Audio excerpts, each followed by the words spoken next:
Welcome to my channel. వేసుకోవాలి బీరకాయలు ముక్కల కింద కోసుకోవాలి. వీటిని ముక్కల కింద కట్ చేసుకోవాలి.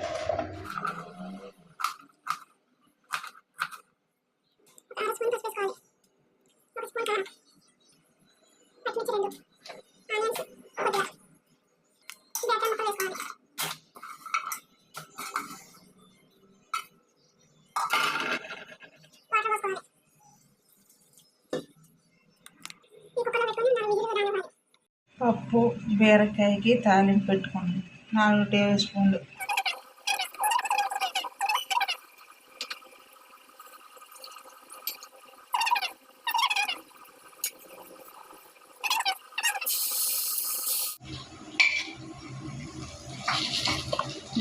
లైక్ చేయండి, షేర్ చేయండి,